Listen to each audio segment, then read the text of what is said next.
अस्सलाम वालेकुम स्टूडेंट्स, हमारी आज की video PMC NMD CAT syllabus 2021 और हम लोग इसका डिस्कस कर रहे हैं यूनिट नंबर 2 बायोएनर्जेटिक्स। और आज हम लोग इसका लेक्चर नंबर 5 डिस्कस करने जा रहे हैं।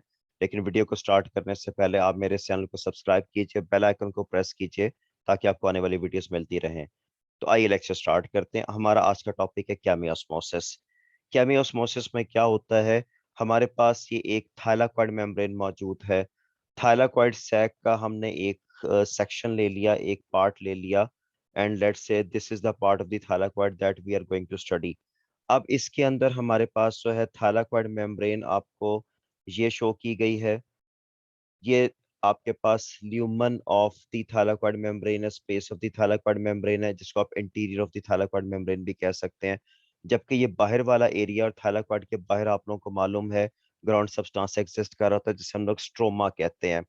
तो अब आपको जो है वो लोकेशन समझ आ गई होगी कि जो मेम्ब्रेन आपको सामने स्केच करके दी हुई है ये असल में थाइलाकॉइड की मेम्ब्रेन है। अब अगर आप इसको गौर कीजिए तो इसके अंदर आपको जो कंपोनेंट्स नजर आ रहे हैं एग्जैक्टली वही हैं जो हम लोगों ने गुज़िश्ता लेक्चर में स्टडी किए थे जी स्कीम के अंदर। इसके अंदर आपके पास फोटो सिस्टम 2 मौजूद है, प्लास्टोक्यूनोन है, साइटोक्रोम कॉम्प्लेक्स है, प्लास्टोसाइनिन है, फोटो सिस्टम 1 है, फेरिडॉक्सिन है और एनएडीपी प्लस रिडक्टेज है।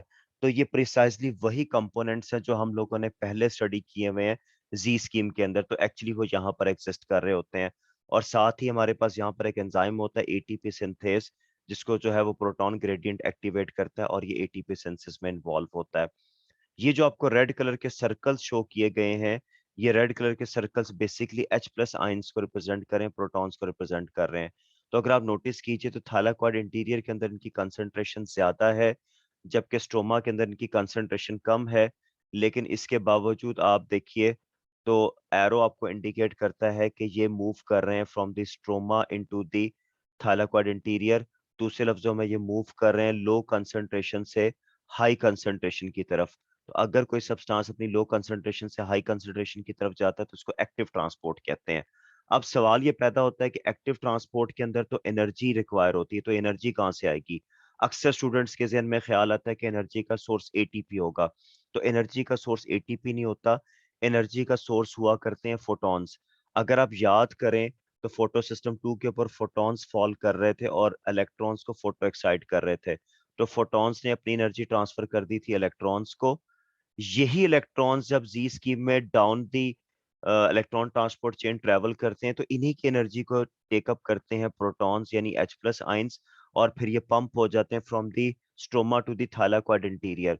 तो ये जो H प्लस आइंस की आपको यहाँ पर मूवमेंट नजर आ रही है, ये H प्लस आइंस की मूवमेंट में जो एनर्जी इन्वॉल्व है उसका सोर्स एटीपी नहीं है बल्कि वो फोटॉन्स हैं जिन्होंने अपनी एनर्जी इलेक्ट्रॉन्स को दी और अब उन इलेक्ट्रॉन्स की एनर्जी को प्रोटॉन्स यूज करके यहाँ पर पहुंच गए हैं। चूंकि इन्होंने एनर्जी को एब्जॉर्ब किया है तो इसका मतलब है कि इन प्रोटॉन्स की एनर्जी वैल्यू इस टाइम ज्यादा है। जिस वक्त यही वाले प्रोटॉन्स ऊपर से नीचे की तरफ मूव करेंगे या दूसरे लफ्जों में मूव करेंगे from the thylakoid interior into the stroma, तो चूंकि थाइलाकॉइड इंटीरियर में इनकी एनर्जी ज्यादा थी, स्ट्रोमा में एनर्जी लो है, तो इन्होंने जितनी एनर्जी एब्जॉर्ब की थी स्ट्रोमा से थाइलाकॉइड इंटीरियर में जाते हुए exact amount of energy release करेंगे। और वो जो एग्जैक्ट अमाउंट ऑफ एनर्जी है उसको यूटिलाइज करके एटीपी सिंथेस जो है वो एडीपी को एटीपी में कन्वर्ट कर देगा। और इस प्रोसेस को हम लोग केमियोस्मोसिस का नाम देते हैं। तो बुनियादी तौर पर हमारे पास जो केमियोस्मोसिस का प्रोसेस है, इसके अंदर pumping of the protons across the thylakoid membrane है। अगर आप इसकी डायरेक्शन पूछते हैं तो from stroma to the thylakoid interior है। पैसिव ट्रांसपोर्ट प्रोटॉन्स की थाइलाकॉइड इंटीरियर से स्ट्रोमा की तरफ है। और जो एनर्जी रिलीज होती है उसको यूज करके एडीपी को एटीपी में कन्वर्ट किया जाता है। तो यहाँ पर अब आपको डेफिनेशन नजर आ रही है कि chemiosmosis is a process for synthesising ATP using the energy of an electrochemical gradient. तो इलेक्ट्रोकेमिकल ग्रेडियंट में प्रोटॉन्स और इलेक्ट्रॉन्स का जिक्र हो रहा है। और एंजाइम कौन सा इन्वॉल्व है? ATP synthase enzyme. तो इस प्रोसेस को हम लोग केमियोस्मोसिस का नाम देते हैं। और एनर्जी का सोर्स फिर हमारे पास या सीक्वेंस है कि फोटॉन से एनर्जी ट्रांसफर हुई है इलेक्ट्रॉन्स को, इलेक्ट्रॉन से एनर्जी टेकअप की है H प्लस साइन से प्रोटॉन्स ने और उसको यूज करके एटीपी सिंथेसाइज किए गए हैं। सो केमियोस्मोसिस के अंदर एनर्जी का सीक्वेंस आपको नजर आ रहा है। उम्मीद है आपको आज की वीडियो पसंद आई होगी। इस वीडियो को लाइक कीजिए, कमेंट कीजिए, शेयर कीजिए। Thank you very much.